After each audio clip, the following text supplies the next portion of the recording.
Synthetic substitution. The substitution. You must use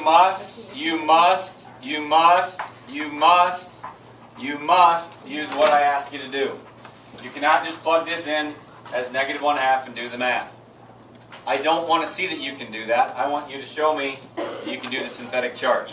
The difference between the two synthetic charts is that when you're plugging this in, it's actually what goes in the left-hand corner. Okay? For the division, or anytime you see an x plus or an x minus, that's when you do the opposite. Whether it's a factor question or it's quotient and remainder. You've got the x minus or x plus something, that's when you put the opposite in there. So for this one, I'm going to put -1/2. And you will see one that does have a fraction. Then you got to list them. What do you got to worry about when you list them? If I'm missing something, I got to put a 0. Start with the highest and work your way down. 3, 0, -2, 1, and -1. For this, when it's just synthetic substitution, your answer will be the remainder. Okay. You bring down the 3. Multiply by -1/2. This one isn't going to be very nice, by the way. Then add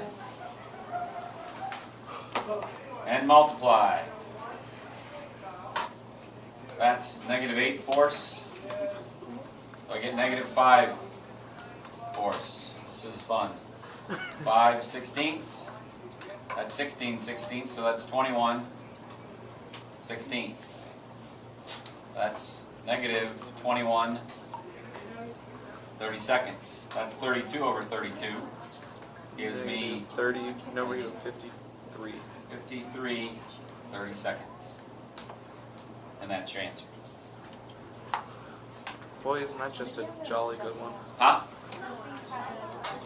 I don't want it as a decimal. Yeah. I got it as 1 13 16. I want them as fractions. Alright?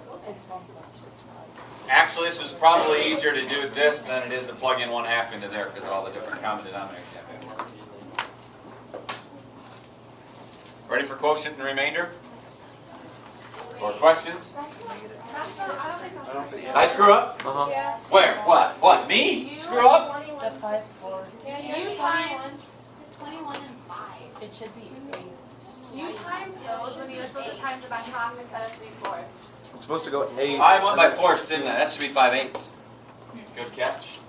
I'm glad it's on video and I can edit. Alright. So here's what I'm going to do. Nobody's going to know. We are. No, you guys don't know nothing. At least we're not live. Yeah, kind of. That's true. We're not streaming. 5/8. So that's 8 over 8. And so 13 over 8.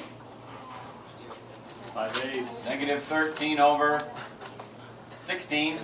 16, 16. So 29 16ths with a negative. Hey, good catch.